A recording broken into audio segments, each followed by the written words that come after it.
Krishnappa wife of Venkatamma wife of Krishnappa, ಅವರು ಹೊಸಕೋಟೆ ಅವರು ಇರಬಹುದು. ಕಮಲಮ್ಮ ವೈಫ್ ಆಫ್ ನರಸಿಂಹಾಚಾರಿ, ಚಾಮರಾಜಪೇಟೆ ಅವರು. ಚಾಮರಾಜಪೇಟೆ. ಇನ್ನೊಬ್ರು ಪಾರ್ವತಮ್ಮ ವೈಫ್ ಆಫ್ ಮುನಿಯಪ್ಪ. ಇವರು ಮತ್ತೆ ಪಾರ್ವತಮ್ಮ ಇಬ್ರು ಗಂಡ ಹೆಂಡತಿ.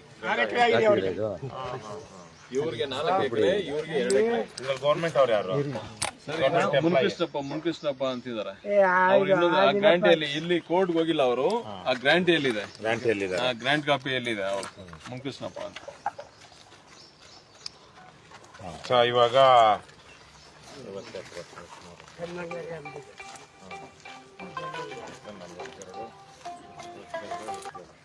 ಹಲೋ ಹೇಳಿ.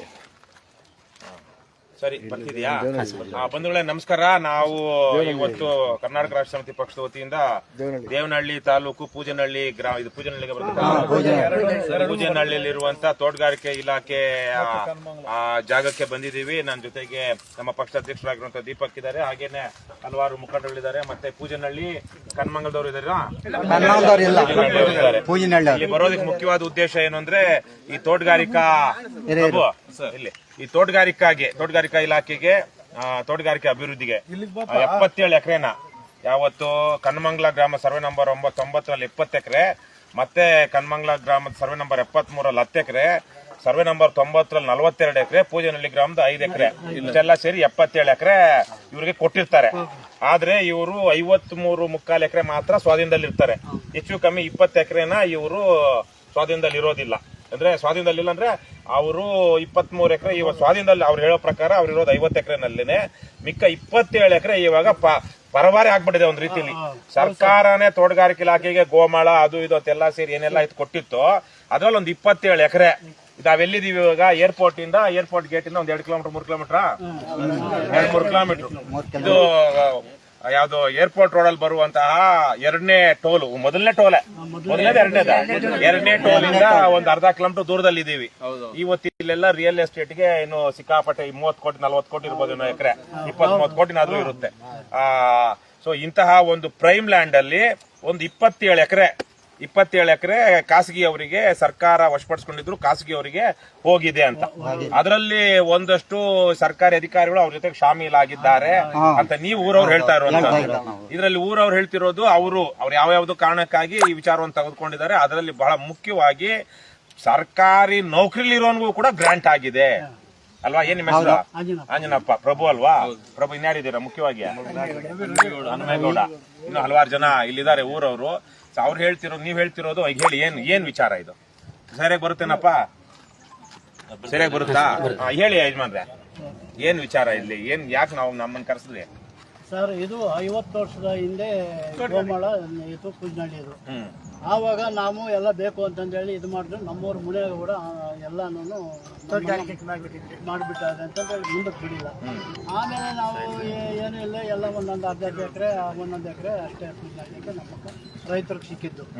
ಆಮೇಲೆ ಇದೆಲ್ಲನೂ ಗೋಮಾಳ ಅಂತಂದು ಹೇಳ್ಬಿಟ್ಟು ಇಲಾಖೆ ತೋಟಕ್ಕೆ ಸೇರಿಸ್ಬಿಟ್ರು. ಆಮೇಲೆ ಹಿಂಗೆ ಎಲ್ಲಾನು ಇದ್ರಿ. ಆಮೇಲೆ ತಿರ್ಗಾ ನಾವು ಬೇಕು ಅಂತಂದು ಹೇಳ್ಬಿಟ್ಟು ಕೇಸ್ ಹಾಕಿದ್ರಿ. ಇದು ಇಲ್ಲೇ 2004ರಲ್ಲಿ 69 ಜನ ಮೇಲೆ ಕೇಸ್ ಬಿತ್ತು. ಏನಂತ? ಗಿಡ ಮಾಡಿದ್ದಾರೆ ಅಂತೇಳಿ ನಮ್ಮ ಮೇಲೆ ಕೇಸ್. ತೋಟಗಾರಿಕಾ ಇಲಾಖೆ ಜಮೀನು ಸೇರಿದ್ರಲ್ಲಿ ಗುಡಿಸ್ಲಾಕಿದ್ರಿ 2004ರಲ್ಲಿ. ಅಂದ್ರೆ ನೀವು ಮೊದಲು ಉಳುಮೆ ಮಾಡ್ತಾ ಇದ್ರ ಅಲ್ಲಿ? ನೀವ್ ಯಾಕೆ ಗುಡಿಸ್ಲಾಕೋದಿಕ್ ಬಂದ್ರಿ? ನಮ್ಗ್ ಸೈಟ್ಗಾಗಲಿ ಊರವರ್ಗ ಮನೆಗಳಿಲ್ಲ ಸರ್, ಎಲ್ಲ ಮನೆಗಳು ಯಾರಿಗಾಗ್ತಿತ್ತು? ಯಾರಿಗೆ? ಗೋಮಾಳದಲ್ಲಿ 1973ರಲ್ಲಿ DC ಅವರು ಆರ್ಡರ್ ಮಾಡಿದ್ರು. ಏನಂತ? ತೋಟಗಾರಿಕೆ ಇಲಾಖೆಗೆ ಮೀಸಲಿಡಬೇಕು ಅಂತ ಅಂದ್ಬಿಟ್ಟು ಆರ್ಡರ್ ಮಾಡಿದ್ರು. ಅದು ICMR ಮಾಡಿರೋದು 5 ಎಕರೆನ ಅದು ಲೀಸ್ ಕೊಟ್ರು. ಈ ತೋಟಗಾರಿಕೆ ಇಲಾಖೆಗೆ 5 ಎಕರೆ ಮಾಡಿದ್ರು. ಅದನ್ನ ಮಾಡ್ಬಿಟ್ಟು ಆರ್ಡರ್ ಮಾಡ್ಬಿಟ್ಟು ಇವ್ರು ತೋಟಗಾರಿಕೆ ಇಲಾಖೆಯವರು ICMR ನ ಲೀಸ್ ಕೊಟ್ರು. ಇನ್ನು ಉಳಿಕೆ ಜಮೀನು 27 ಎಕರೆ ಚಿಲ್ಲರೆಯಲ್ಲಿ ಇನ್ನು ಉಳಿಕೆ ಜಮೀನು ಹಾಗೆ ಇದು ತೋಟಗಾರಿಕೆ ಇಲಾಖೆಗೆ ಮೀಸಲಿಡಬೇಕು ಅಂತ 1973ರಲ್ಲಿ ಆರ್ಡರ್ ಮಾಡಿದ್ರು DC ಅವರು. ಆರ್ಡರ್ ಮಾಡಿದ ನಂತರ ಅವತ್ತಿಂದನೂ ತೋಟಗಾರಿಕೆ ಇಲಾಖೆಯವರು ಇದ್ರು. ನಾವು ಇವಾಗ ನನಗೆ ಏಜು 50 ವರ್ಷ. ನಾನು ಚಿಕ್ಕ ಹುಡುಗನಲ್ಲಿಂದನೂ ಇಲ್ಲಿ ತೋಟಗಾರಿಕೆ ವಲಯ ಇದ್ದಾರೆ. ಇವ್ರಿಗೆ ಸುಮಾರು 85-90 ವರ್ಷ ಆಗಿದೆ. ಇವರು ನೋಡಿದಾರೆ. ಯಾರನ್ನು ಬೇರೆಯವರು ಯಾರು ಮಾಡ್ತಾ ಇಲ್ಲ. ನಾವು ಕೆಲಸ ಮಾಡ್ಕೊಂಡಿದ್ದೀವಿ ಸರ್. 5 ರೂಪಾಯಿ ಕೂಲಿ. ದೇವನಹಳ್ಳಿ ತೋಟಗಾರಿಕೆ ಇಲಾಖೆಯವರೇ ಇದು ಮಾಡ್ತಾ ಇದ್ದಿದ್ದು. ಅದು ಬೇರೆ ಇದು ಬಿಟ್ರೆ ಬೇರೆ ಯಾರು ಉಳುಮೆ ಮಾಡ್ತಾ ಇರ್ಲಿಲ್ಲ, ಯಾರು ಆಗ್ತಾ ಇರ್ಲಿಲ್ಲ. 2004ರಲ್ಲಿ ನಮ್ಮೂರೆಲ್ಲ ಬಂದು ಇಲ್ಲಿ ನಮ್ಗೆ ಮನೆಗಳಿಲ್ಲ, ಮನೆಗಳು ಇರೋದಕ್ಕೆ ಮನೆ ಇಲ್ಲ, ಏನೋ ಸಣ್ಣ ಸಣ್ಣ ಚಿಕ್ಕದಾಗಿದೆ ಮನೆ ಅಂತ ಅನ್ಬಿಟ್ಟು ಏನ್ ಮಾಡಿದ್ರು, ಬಂದು ಎಲ್ಲ ಒಂದು ನಮಗೂ ಸೈಟ್ ಆಗುತ್ತೇನೋ ಅನ್ನೋ ಒಂದು ಆಸೆಯಿಂದ ಎಲ್ಲ ಬಂದು ಹಾಕಿದ್ರು. ಆಗ ಈ ಮರಗಳೆಲ್ಲ ಚಿಕ್ಕ ಮರಗಳು, ಚಿಕ್ಕ ಮರಗಳು. ಆದ್ರೆ ಏನ್ ಹೊಡೆದಿಲ್ಲ, ಯಾರನ್ನು ಒಂದು ಮರನ ಏನು ಹೊಡೆದಿರ್ಲಿಲ್ಲ. ಆಮೇಲೆ ಆಗ ಇನ್ಚಾರ್ಜ್ ಇಲ್ಲಿ ಬಂದು ಯಾರು ವಿಜಯ್ ಕುಮಾರ್ ಅಂತಿದ್ರು, ಈ ತೋಟಗಾರಿಕೆ ಇನ್ಚಾರ್ಜ್ ವಿಜಯ್ ಕುಮಾರ್ ಅಂತ. ಅವ್ರೇನ್ ಮಾಡಿದ್ರು, ನಮ್ಮೂರು ಜನರ ಮೇಲೆ 68 ಜನರ ಮೇಲೆ ಕೇಸ್ ಹಾಕ್ತಾರೆ 2004ರಲ್ಲಿ. ಪಾಪ 3 ವರ್ಷ ಕೇಸ್ಗೆಲ್ಲ ಅಲ್ದಾಡಿದ್ರು. ದುಡ್ಡು ಇಲ್ದೇ ಇರೋರು, ದುಡ್ಡಿರೋರು ಪಾಪ ಅವ್ರು ಕೂಲಿ ಮಾಡಿ ಅವ್ರ ಸಾಲ ಮಾಡಿ ಏನೋ ಮಾಡ್ಕೊಂಡು ಆಮೇಲೆ ಸುಮ್ಮನೆ ಆಗ್ಬಿಟ್ರು. ಅದಾದ ನಂತರ ಮತ್ತೆ ಯಾರೋ ಇವರು ಮುನಿಯಪ್ಪ ಮತ್ತೆ ಪಾರ್ವತಮ್ಮ ಮತ್ತೆ ಇವರು ಕೆಲವರು ಇದಾರಲ್ವಾ, ಅವರು ನಮ್ಗೆ ಗ್ರಾಂಟ್ ಆಗಿದೆ, ನಮ್ಗೆ ಗ್ರಾಂಟ್ ಆಗಿದೆ ಅಂತ ಬಂದ್ರು. ನಮ್ಗೆ ಗ್ರಾಂಟ್ ಆಗಿದೆ ಅಂತಂದ್ರೆ ಆ ಊರಿನ ಗ್ರಾಮಸ್ಥರೇ ಅಲ್ಲ ಇವರು,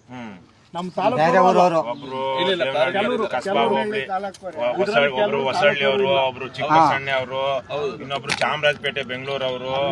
ಚಾಮರಾಜಪೇಟೆ ಅವರೇ, ಈ ಬೆಂಗಳೂರು ಇಬ್ರು ಇದಾರೆ. ಹೌದೌದು, ಬೆಂಗಳೂರಿಂದ ಬಂದು ಉಳುಮೆ ಮಾಡಕ್ಕಾಗುತ್ತೆ ಸರ್ ಇಲ್ಲಿ. ಇವರು ಚಿಕ್ಕ ಸಣ್ಣೆ ಅಂತಂದ್ರೆ ಗಂಡ ಹೆಂಡತಿ ಇಬ್ರು. ಗಂಡನ ಹೆಸರಿಗೆ, ಮುನಿಯಪ್ಪನ ಹೆಸರಿಗೆ 4 ಎಕರೆ ಆಗಿದೆ, ಮತ್ತೆ ಭಾರತಮ್ಮನ ಹೆಸರಿಗೆ 2 ಎಕರೆ ಆಗಿದೆ. ಫ್ಯಾಮಿಲಿಗೆ 6 ಎಕರೆ ಆಗಿದೆ. ಆಕ್ಚುಲಿ ಇವರು ಮೊನ್ನೆ ಎಲ್ಲ ಬಂದು ಪಾಪ ತಹಸೀಲ್ದಾರ್ ಎಲ್ಲ ರಿಪೋರ್ಟ್ ಮಾಡಿದ್ರು. ಇಲ್ಲಿ ಬಂದು ಎಲ್ಲ ತನಿಖೆ ಎಲ್ಲ ಮಾಡಿ ರಿಪೋರ್ಟ್ ಮಾಡಿದಾಗ ಅವ್ರು ಎಲ್ಲ ಬರುತ್ತಮ್ಮ ನಿಮ್ ಜಾಗ ಅಂದ್ರೆ ಅವ್ರಿಗೆ ಗೊತ್ತಿಲ್ಲ. ಸ್ವಾಮಿ ನಾವೆಲ್ಲ ಇದೆಲ್ಲ ಮಾಡ್ತಾ ಇದ್ದೋ ಅಂತ. ಅಲ್ಲಮ್ಮ ನಿಮ್ಗೆಲ್ಲ ಎಷ್ಟಮ್ಮ ಏಜು ಅಂತಂದ್ರು. ಸ್ವಾಮಿ ನಮ್ಗೆ ಎಷ್ಟು ಏಜು ಅಂತ. ಅಲ್ಲಮ್ಮ ನಿಮ್ಮ ಆಧಾರ್ ಕಾರ್ಡ್ ಪ್ರಕಾರ ನಿಮ್ಗೆ ಏಜು 8 ವರ್ಷ. 8 ವರ್ಷಕ್ಕೆ ಯಾರಾದ್ರೂ ಗ್ರಾಂಟ್ ಕೊಡ್ತಾರೆ ನಮ್ಮ ನಿಮ್ಗೆ ಅಂತ ಕೇಳಿದ್ರು ತಹಸೀಲ್ದಾರ್. 8 ವರ್ಷಕ್ಕೆ ಗ್ರಾಂಟ್ ಕೊಡಕ್ ಬರುತ್ತಾ? 8 ವರ್ಷಕ್ಕೆ ಅಪ್ಲಿಕೇಶನ್ ಹಾಕಕ್ ಬರುತ್ತಾ? ಅದನ್ನ ಅಕ್ಸೆಪ್ಟ್ ಮಾಡ್ತಾರ? ಆದ್ರೆ ಮದುವೆ ಆಗೋದಕ್ಕೆ ಮುಂಚೆನೆ ಇವರೇ 8 ವರ್ಷಕ್ಕೆ 12 ವರ್ಷ ಅಂತ ಇಟ್ಕೊಳ್ಳಿ. 12 ವರ್ಷಕ್ಕೆ ಇವರೇ ನನ್ ಗಂಡ, ಇವರೇ ಮುನಿಯಪ್ಪನೇ ನನ್ ಗಂಡ ಅಂತ ಏನಾದ್ರು ಪ್ರಿಂಟ್ ಮಾಡಿದ್ರ ಅವರು? ಯಾಕೆ ಈ ತರ ಎಲ್ಲ ದೌರ್ಜನ್ಯ ಮಾಡ್ತಾರೆ? ಯಾಕೆ ಈ ತರ ಎಲ್ಲ ಅನ್ಯಾಯ ಮಾಡ್ತಾರೆ? ನಮ್ಮ ಪೂಜನಹಳ್ಳಿ ಗ್ರಾಮಸ್ಥರಿಗೆ ಒಂದು ಇರೋದಕ್ಕೆ ಒಂದು ಮನೆ ಸರಿಯಾಗಿಲ್ಲ, ಮತ್ತೆ ಒಂದು ಸ್ಕೂಲ್ ಇಲ್ಲ. ಸ್ಕೂಲ್ ಯಾವ್ದೋ ಚಿಕ್ಕ ಜಾಗದಲ್ಲಿ ಯಾರೋ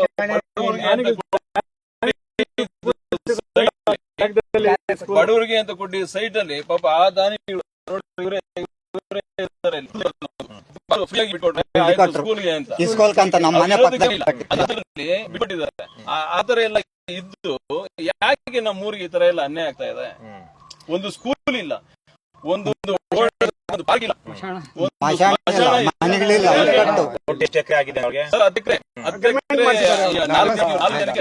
ಅಗ್ರಿಮೆಂಟ್ ಆಗಿದೆ 10 ಎಕರೆ. 10 ಎಕರೆ ಯಾಕೆ ಇವರೆಲ್ಲ ನಮ್ಗೆ ಅನ್ಯಾಯ ಮಾಡ್ತಾ ಇದಾರೆ? ನಮ್ಮ ಊರಿಗೆಲ್ಲ ಅನ್ಯಾಯ ಮಾಡ್ತಾ ಇದ್ದಾರೆ ಅಗ್ರಿಮೆಂಟ್ ಕಾಪಿ ಏನಾದ್ರು ಇದೆಯಾ? ಸರ್ ಇದೆ. ಮತ್ತೆ ಈಗ ಯಾರಿದ್ದಾರೆ GP ಏನೋ ಇನ್ನೊಂದು ಏನಾದ್ರು ಇದೆಯಾ? ಅಗ್ರಿಮೆಂಟ್ ಆಗಿದೆ, ಅಗ್ರಿಮೆಂಟ್ ಇದೆ, ಕಾಪಿ ಇದೆಯಾ? ಎಲ್ಲಿ ಬರ್ತಾ ಇದೆ? ಈಗ ಮುಖ್ಯವಾಗಿ ನನ್ಗೆ ಅರ್ಥ ಆಗಿದ್ದು ಇಷ್ಟು ಏನು, ಇಲ್ಲಿ ನಿಮ್ಮೂರಿಗೆ ಸೇರಿದಂತ ಗೋಮಾಳ ಜಮೀನ್ ಇದೆ. ಅಲ್ಲಿ ಮೇಲೆ ಆ ಗೋಮಾಳ ಜಮೀನಲ್ಲಿ ಊರವರು ಕೊಡದಿರೋ ಬೇರೆ ಯಾರಿಗೋ ಸುಮಾರು 7 ಜನಕ್ಕೆ 10 ಎಕರೆ ಜಮೀನು ಆಗಿದೆ. 17 ಎಕರೆ ಆಗಿದೆ. 4 ಜನ ಮಾತ್ರ ಇವರು ಕೋರ್ಟ್ಗೆ ಬಂದಿರೋದು. ಇದು ನಮ್ಗೆ ಗ್ರಾಂಟ್ ಆಗಿದೆ. ಒಬ್ರು ಅವ್ರಿಗೂ ಆಗಿದೆ, ಗೌರ್ಮೆಂಟ್ ಅಫಿಷಿಯಲ್ ಇಂಜಿನಿಯರ್ ಅವ್ರಿಗೂ ಸಹ 17 ಜನ ಗ್ರಾಂಟ್ ಆಗಿರೋದು ಅಕ್ರಮ ಅಂತ ಅದರಲ್ಲಿ ಸರ್ಕಾರಿ ಅಧಿಕಾರಿಗಳು ಸೇರಿದಂತೆ ಮತ್ತೆ ಒಂದೇ ಕುಟುಂಬದ ಗಂಡ ಹೆಂಡತಿಗೂ ಸೇರಿದಂತೆ ಸಾಕಷ್ಟು ಜಮೀನು ಅಕ್ರಮವಾಗಿ ಅವರಿಗೆ ಆಗಿರುವಂತ ರೆಕಾರ್ಡ್ ತೋರ್ತಾ ಇದ್ದಾರೆ. ಅದರಲ್ಲಿ ಒಬ್ಬ ಹೆಣ್ಮಕ್ಳಿಗೆ ಅಲ್ವಾ. ಹಾಗೆ 8 ವರ್ಷ ಇದ್ದಾಗ್ಲೇನೆ ಅದು ಗ್ರಾಂಟ್ ರೆಕಾರ್ಡ್ ಅಲ್ಲಿ ನೋಡಿದಾಗ 20 ವರ್ಷದಿಂದ ಅಂತ ಹೇಳ್ತಾರೆ. 20 ವರ್ಷದಿಂದ ನಾವು ಉಳಿಮೆ ಮಾಡ್ತಿದ್ರೆ ಆಗ ಆ ಹೆಣ್ಮಗಳ ವಯಸ್ಸು ನೋಡಿದ್ರೆ 8 ವರ್ಷ ಅಂತ ನೀವು ಹೇಳ್ತೀವಿ. ಗೌರ್ಮೆಂಟ್ ಸರ್ಕಾರಿ ಅಧಿಕಾರಿಗಳೇ ಅವರು ಕ್ಯಾನ್ಸಲ್ ಮಾಡೋದನ್ನ ಕೋರ್ಟ್ ಮಾಡ್ತಾರೆ. ನಾನು ನೋಡಿದೀನಿ, ದಾಖಲೆಗಳು ನೋಡಿದೀನಿ. ಇವ್ರಿಗೆ 8 ವರ್ಷ ಆಗಿರುವಾಗ ಇವ್ರು ಹೇಗೆ ಅಲ್ಲಿ ಉಳುಮೆ ಮಾಡ್ತಾ ಇದ್ರು ಅಂತ ಹೆಂಗೆ ಕ್ಯಾನ್ಸಲ್ ಆಗಿದೆ ಅಂತ. ಇವರೆಲ್ಲ ಈ ಪ್ರೈವೇಟ್ 17 ಎಕರೆ ಯಾರು ಹೋಗಿದ್ಯೋ ಅವರಲ್ಲಿ ಅದನ್ನ ಯಾವ ಅವ್ರ ಜಮೀನನ್ನ ಯಾರು ಭೂರಹಿತ ಕೃಷಿ ಕಾರ್ಮಿಕರಾಗಲಿ, ಆ ಭೂಮಿ ಮೇಲೆ ಅವಲಂಬಿತರಾಗಿದ್ದಂತಹ ಅಥವಾ ಅವಲಂಬಿತರಾದಂತಹ ಭೂರಹಿತ ಕೃಷಿ ಕಾರ್ಮಿಕರಲ್ಲ. ಹೇಳೋದಲ್ಲ, ಅವರು ಇವಾಗ ಜಮೀನು ಕೊಟ್ಟಿದ್ರು ಅದು ಉಳುಮೆ ಮಾಡ್ತಾ ಇಲ್ಲ. ಅವ್ರು ಯಾವತ್ತೂ ಉಳುಮೆ ಮಾಡಿಲ್ಲ. ಸರ್ಕಾರಿ ಭೂಮಿ ಅವ್ರು ಯಾವತ್ತೂ ಉಳುಮೆ ಮಾಡಿಲ್ಲ. ಅಥವಾ ಸರ್ಕಾರ ಈ ತರ ವಿಶೇಷವಾಗಿ SC ST ಗಳಿಗೆ ಮತ್ತೆ ಭೂರಹಿತ ಕೃಷಿ ಕಾರ್ಮಿಕರು ಯಾವುದೇ ಜಾತಿ ಆಗಿಲ್ಲ ಅವರಿಗೆ ಕಾಲದಲ್ಲಿ ಸರ್ಕಾರಿ ಭೂಮಿಯನ್ನ ಗೋಮಾಳವನ್ನ ಆಗಾಗ ಅವರು ಬಗೆಹರಿ ಹೋಗ್ತಾರೆ. ಅಂದ್ರೆ ಸರ್ಕಾರದ ಅನುಮತಿ ಇಲ್ಲದೆ ಅಲ್ಲೆಲ್ಲಾದ್ರೂ ಉಳುಮೆ ಮಾಡ್ತಾ ಇದ್ರೆ ಅವ್ರು ಅರ್ಜಿ ಹಾಕೊಂಡಿದ್ರೆ ಅವರಿಗೆ ಏನು ಇದು ಕೊಡೋದು, ಸಾಗುವಳಿ ಚೀಟಿ ಕೊಡೋದು ಆವತ್ತಿನ ಮಾಡ್ತಾ ಬರ್ತಾ ಇದೆ. ಆದ್ರೆ ಈ ಪ್ರಕರಣದಲ್ಲಿ ಗ್ರಾಮಸ್ಥರು ಹೇಳೋದು, ಗ್ರಾಮಸ್ಥರೇ ನೀವ್ ಹೇಳ್ತಿರೋದು ಬಹಳ ಸ್ಪಷ್ಟವಾಗಿ, ಈ ಊರಿನಲ್ಲಿ ಯಾವತ್ತೂ ಅವರು ಉಳುಮೆ ಮಾಡಿಲ್ಲ, ಅವ್ರು ಇರ್ಲಿಲ್ಲ. ಯಾವುದೋ ಊರಿನವರು ಎಲ್ಲರೂ ಅದರಲ್ಲೂ ಒಬ್ಬ ಸರ್ಕಾರಿ ನೌಕರ, ಅವನಿಗೂ ಸಹ ಈ ತರಹಕ್ಕೆ ಗ್ರಾಂಟ್ ಆಗಿದೆ. ಇದು ಅಕ್ರಮ. ಅದರ ಬದಲಿಗೆ ನಮ್ಮೂರಿನಲ್ಲೇ ಸರಿಯಾಗಿ ಸೈಟ್ ಇಲ್ಲದಿರೋರು, ಮನೆ ಇಲ್ದಿರೋರು ಎಲ್ಲ ಇದ್ದಾರೆ. ನಮಗ್ ಕೊಟ್ಟಿಲ್ಲ, ಆದ್ರೆ ಬೇರೆ ಯಾವ್ದೋ ಊರು ಕೊಟ್ಟಿದ್ದಾರೆ ಅನ್ನೋದು ನೀವ್ ಹೇಳ್ತಿರುವಂತ ಅಲ್ವಾ. ಮತ್ತೆ ಅದರಲ್ಲಿ ಬಹಳ ದೊಡ್ಡದಾಗಿರುವಂತದ್ದು ಏನು ಅಂದ್ರೆ, ಅದರಲ್ಲಿ ಒಂದಷ್ಟು ಜನ ಈಗಾಗಲೇ ಅವನೊಬ್ಬ ಪ್ರೈವೇಟ್ ಬಿಲ್ಡರ್ ಹತ್ರ ಅವರು ಅಗ್ರಿಮೆಂಟ್ ಮಾಡ್ಕೊಂಡಿದ್ದಾರೆ ಅಲ್ವಾ. ಈಗ ಪ್ರೈವೇಟ್ ಬಿಲ್ಡರ್ ಒಂದ್ ನಿಮಿಷ ಪ್ರೈವೇಟ್ ಬಿಲ್ಡರ್ ಇವ್ರ ಹಿಂದೆ ನಿಂತ್ಕೊಂಡು ಇದನ್ನ ಮಾಡಿಸ್ತಿದ್ದಾನೆ ಅಲ್ಲ. ನೀವ್ ಹೇಳ್ತಿರೋದು ಪ್ರೈವೇಟ್ ಅವ್ರಿಂದ ಯಾಕೆ ನಿಂತ್ಕೊಂಡು ಮಾಡಿಸ್ತಾ ಇದ್ದಾನೆ? 5,000 ಕೋಟಿ ರೂಪಾಯಿ ಬೆಲೆ ಬಾಳುವ ಆಸ್ತಿ. ಈ ವಿಚಾರವಾಗಿ ಸಂಬಂಧಪಟ್ಟವರು, ಸಂಬಂಧಪಡದೇ ಇರೋರು, ನಮ್ ತರದವರು, ನಿಮ್ ತರದವ್ರು ಎಲ್ಲ ಸೇರಿ ಅವಾಗ ಸರ್ಕಾರದ ಗಮನಕ್ಕೆ ತರ್ತಾನೆ ಇದ್ದೀರಾ. ಆದ್ರೆ ಇಲ್ಲಿ ತನಕ ಕೋರ್ಟಲ್ಲಿ ನಾನು ಕಂಡು ಹಾಗಿರಲಿ ಹಾಗೆ ಒಂದು ಕಡೆ ಕೋರ್ಟ್ ಅಲ್ಲಿ ಅವ್ರ ಪರವಾಗಿ ಆಗುತ್ತೆ, ಮತ್ತೆ ಅದ್ರ ಮೇಲೆ ಡಬಲ್ ಬೆಂಚ್ ಹೋಗ್ತಾರೆ, ಹೈಕೋರ್ಟ್ ತನಕ ಹೋಗ್ತಾರೆ. ಇದು DC ಲೆವೆಲ್ ಅಲ್ಲಿ ಕ್ಯಾನ್ಸಲ್ ಆಗುತ್ತೆ. ಅದ್ರ ಮೇಲೆ ಹೈಕೋರ್ಟ್ ಇಲ್ಲ ಅವ್ರು ಮಾಡಿರೋದು ಸರಿ ಅನ್ನುತ್ತೆ, ಒಂದ್ ಸಿಂಗಲ್ ಬೆಂಚ್. ಇನ್ನೊಂದು ಡಬಲ್ ಬೆಂಚ್ ಅಲ್ಲಿ ಮತ್ತೆ ಅವರಿಗೆ ಗ್ರಾಂಟ್ ಆಗಿರೋದು ಸರಿ ಅನ್ನುತ್ತೆ. ಮತ್ತೆ ಕೃಷಿ ರೆವಿನ್ಯೂ ಇಲಾಖೆಯವರು ಸುಪ್ರೀಂ ಕೋರ್ಟ್ಗೂ ಹೋಗ್ತಾರೆ, ಸ್ಪೆಷಲ್ ಲೀವ್ ಪಿಟಿಷನ್ ಹಾಕ್ತಾರೆ, ಮತ್ತೆ ಅಲ್ಲೂ ಅವ್ರ ಪರವಾಗಿ ಆಗುತ್ತೆ. ಆದ್ರೆ ಅದಕ್ಕೆ ಕೋರ್ಟ್ ಕೊಡುವಂತ ಕಾರಣ ಇದನ್ನ ಸರ್ಕಾರಿ ಅಧಿಕಾರಿಗಳು ಇಲ್ಲಿ ಫ್ರಾಡ್ ಆಗಿದೆ ಅನ್ನೋದನ್ನ ಸಾಬೀತು ಮಾಡ್ತಾ ಇಲ್ಲ. ಆದ್ರೆ ಇವಾಗ ಕೋರ್ಟ್ ಬಹುತೇಕವಾಗಿ ಅವ್ರ ಪರವಾಗಿ ನಿಂತಿದೆ. ಬಹುತೇಕವಾಗಿ ಈಗ ಅವ್ರು ಯಾರು ಗ್ರಾಂಟ್ ಆಗಿದೆ ಅವ್ರ ಪರವಾಗಿ ಇದೆ. ವಿಚಾರ ಇರುವಂತದ್ದು ಅದು ಸರಿನೋ ತಪ್ಪೋ ಅನ್ನುವಂಥದ್ದು. ಸರ್ಕಾರ ಇವಾಗ ಏನ್ ಮಾಡ್ತಾ ಇದೆ, ಕೃಷಿ ಇಲಾಖೆ ಆಗ್ಲಿ ಇನ್ನೊಬ್ರಾಗ್ಲಿ ಈ ಜಮೀನು ಯಾರಿಗೆ ಮೊದಲು ಅಕ್ವೈರ್ ಆಗಿತ್ತು ಅವ್ರು ಏನ್ ಮಾಡ್ತಾ ಇದ್ದಾರೆ, ಮತ್ತೆ ನಮಗೆ ಯಾಕೆ ಊರವ್ರು ಬಿಟ್ಟು ಬೇರೆಯವ್ರು ಕೊಟ್ಟಿದ್ದಾರೆ ಅನ್ನುವಂಥದ್ದು ಈಗ ನೀವು ಕೇಳ್ತಾ ಇರುವಂತದ್ದು. ಈ ವಿಚಾರದಲ್ಲಿ ಈಗ ನೀವು ನಿಮ್ದೊಂದಷ್ಟು ಹೇಳಿದ್ದೀರಾ, ಕೋರ್ಟ್ ಒಂದಷ್ಟು ಹೇಳ್ತಾ ಇದೆ. ಕೋರ್ಟ್ ತನ್ನದೇ ಆದಂತ, ಆಮೇಲೆ ಕೋರ್ಟ್ ಇದು ಪರಮ ಸತ್ಯ ಅಲ್ಲ, ಕೋರ್ಟ್ನು ಇಲ್ಲಿ ತನಿಖೆಗೇನು ವಿಚಾರಣೆಗೇನು ಆದೇಶ ಕೊಟ್ಟಿಲ್ಲ. ಇರುವಂತಹ ದಾಖಲೆಗಳ ಆಧಾರದ ಮೇಲೆ ಸರ್ಕಾರ ಕೋರ್ಟ್ ತೀರ್ಮಾನ ಮಾಡಿದೆ ಅಲ್ವಾ. ಈಗ ಏನಾಗಬೇಕು, ಏನ್ ಮುಂದಕ್ಕೆ ಏನ್ ಮಾಡ್ಬೇಕು ಅಂತ ನೀನ್ ಹೇಳಿದೆಯಲ್ಲ ಸರ್. ಅದೇ ನೀವು ಹೇಳಿದ್ದು ಇಲ್ಲೇನಿದೆ ಸರ್, ಬರೀ ನಾಮಕಾವಸ್ಥೆ ಎಲ್ಲ ಹಿಂದೆ ನಿಂತು ಮಾಡಿಸಿರೋರು ಅವರೇನೆ. ಯಾರೋ ಏನ್ ಹೇಳಿದ್ರು ಕೊಲಾಸ್ ಅಂತ ಅವ್ರ ಹೆಸರು. ಯಾವ ಅವ್ರು ಇಲ್ಲೇ ಅವರು ಡೆವಲಪರ್ಸ್, ಅವರು ಮಂಗಳೂರು ಕಡೆ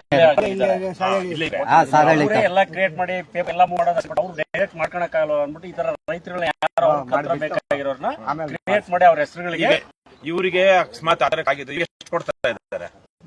ಅದ ಅವರ ಒಳ ಇಚ್ಛೆ ಸರಿ. ಅಲ್ಲ, ಒಳ ಇಚ್ಛೆ ಅಲ್ಲ, ಜನ ಏನ್ ಮಾತಾಡ್ಕೊಳ್ತಿದ್ದಾರೆ, 2 ಕೋಟಿ ಲೆಕ್ಕ. ಮಿನಿಮಮ್ ಅಂದ್ರೆ 15 ರಿಂದ 20 ಕೋಟಿ ಇದೆ ಸರ್. 2 ಕೋಟಿ ಅವ್ರ ಖರ್ಚು ಹೇಳಿದ್ರಲ್ಲ, ಸರ್ಕಾರ ಎಲ್ಲ ಸೇರ್ಪಟ್ಟು ಅದೆಲ್ಲ ಅವ್ರಿಗೆಲ್ಲರೂ 2 ಕೋಟಿ 3 ಕೋಟಿ. ನಿಕೋಲೈ ಕೊಲಾಸ್ಕೋ ಅನ್ನೋವನಿಗೆ GP ಆಗಿರೋದಕ್ಕೆ ಒಂದು GP ಇದೆ ಅಲ್ವಾ, ನೀವ್ ಹೇಳ್ತಿದ್ದೀರಾ. ತಗೊಳ್ಳಿ, ಅದನ್ನ ತೋರಿಸಿ ಅದು ಹೇಗೆ. ಆಮೇಲೆ ಗ್ರಾಂಟ್ ಆದ್ಮೇಲೆ 15 ವರ್ಷ ತನಕ ಮಾಡೋದಕ್ಕೆ ಸಾಧ್ಯನೇ ಇಲ್ಲ.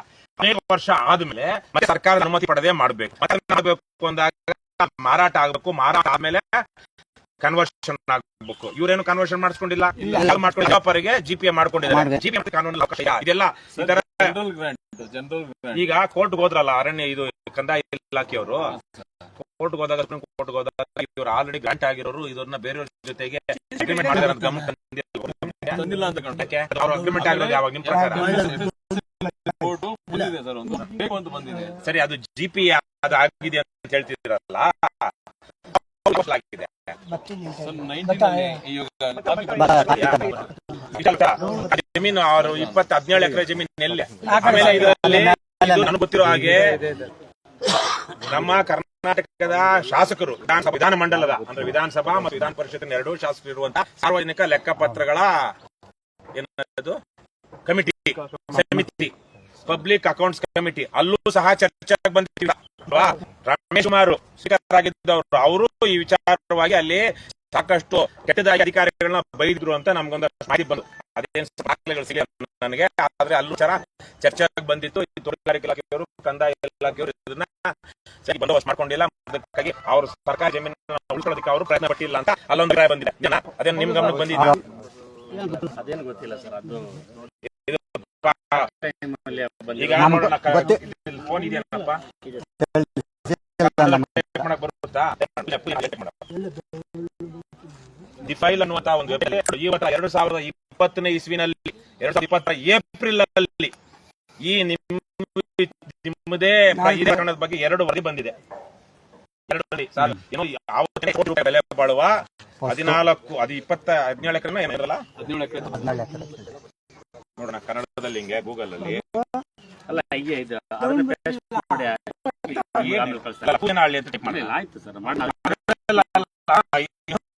ಗೂಗಲ್ ಹಾಕೋಡು. ಇಲ್ಲಿ 3ನೇ ಸ್ಟೋರಿ, 4ನೇ ಸ್ಟೋರಿ, ದಿ ಫೈಲ್ ಎಲ್ಲಿ ಚರ್ಚೆ, ಯಾವತ್ತು ವರದಿ ಆಗಿರೋದು ಇದು? ಪಬ್ಲಿಷ್ ಆಗಿರೋದು ಆರ್ಟಿಕಲ್ ಆಗಸ್ಟ್ 27, 2020 ವಿಚಾರ. ಆವತ್ತು ಸಾರ್ವಜನಿಕ ಲೆಕ್ಕಪತ್ರ ಸಮಿತಿ ಅಲ್ಲಿ ಚರ್ಚೆಗೆ ಬಂದಿದೆ. 500 ಕೋಟಿಗೂ ಅಧಿಕ ಬೆಲೆ ಬಾಳುವ 40 ಎಕರೆ ಸರ್ಕಾರಿ ಜಾಗಕ್ಕೆ ಸಂಬಂಧಿಸಿದ ಕಡತಗಳೇ ನಾಪತ್ತೆಯಾಗಿದೆ.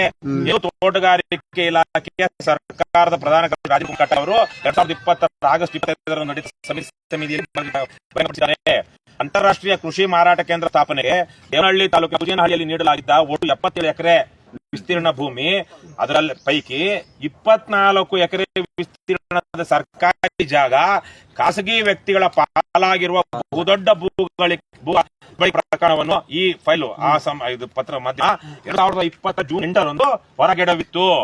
ಆಯ್ತೇನಪ್ಪ? ತೋಟಗಾರಿಕಾ ಇಲಾಖೆ ಅನುಮೋದನೆ ಇಲ್ಲದೆ ಮತ್ತು ಇಲಾಖೆಯೊಂದಿಗೆ ಸಮಾಲೋಚಿಸದೆ ಕಂದಾಯ ಇಲಾಖೆ ಅಧಿಕಾರಿಗಳು ಖಾಸಗಿ ವ್ಯಕ್ತಿಗಳಿಗೆ ಜಮೀನು ಮಂಜೂರು ಮಾಡಿದ್ದರು. ಅಧಿಕಾರಿಗಳ ನಿರ್ಲಕ್ಷ್ಯದ ಪರಿಣಾಮ 77 ಎಕರೆ ವಿಸ್ತೀರ್ಣ 53 ಎಕರೆಯಷ್ಟೇ ಇಲಾಖೆ ಬಳಿ ಇದೆ. ಇದು ವಿಚಾರ. 27 ಎಕರೆ ಹೇಳ್ತಾರೆ ಇವ್ರು, ಹೇಳ್ತಿರೋದು 24 ಎಕರೆ ಅವರಲ್ಲಿದೆ. ಇವ್ರ ಹತ್ರ ಇರೋದು ಕೇವಲ 54 ಎಕರೆ ಜಮೀನು ಅಂತ. ಸೊ 24 ಎಕರೆ ಗೌರ್ಮೆಂಟ್ ಅಂದ್ರೆ ಯಾರ ಭೂಮಿ ಅದು ಹೋರಾಟ ಮಾಡ್ತಿದ್ದೀರಾ, ನಾವು ಅದನ್ನ ಶ್ಲಾಘಿಸ್ತೀವಿ. ಮುಂದಕ್ಕೆ ಏನ್ ಮಾಡೋಣ?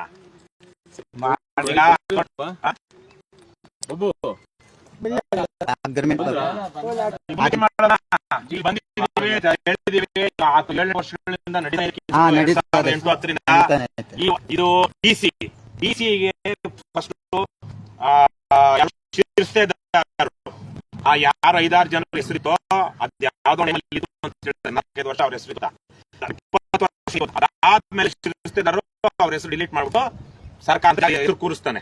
ಅದ್ರ ಮೇಲೆ ಅಸಿಸ್ಟೆಂಟ್ ಕಮಿಷನರ್ ಕೇಸ್ ಹೋಗುತ್ತೆ ತಹಸೀಲ್ದಾರ್ ಹತ್ರ. ತಹಸೀಲ್ದಾರ್ ಅವ್ನು ಮಾಡಿರೋ ಸರಿ ಅಂತಾನೆ, ಯಾರು ಶಿರಸ್ತೆದಾರ ಮಾಡಿರೋದು. ಆದ್ರೆ ಅಸಿಸ್ಟೆಂಟ್ ಕಮಿಷನರ್ ಇಲ್ಲ, ಅದು ಅವ್ರ ಹೆಸರಿಗೆ ಬರಬೇಕು ಅಂತ ಹೇಳ್ತಾರೆ. ಅದಾದ್ಮೇಲೆ ಅದ್ ಹೇಳಿದಾಗ ಡಿಸಿ ಹತ್ರ ಹೋಗುತ್ತೆ. ಡಿಸಿನೂ ಸರಿ ಅಂತಾನೆ.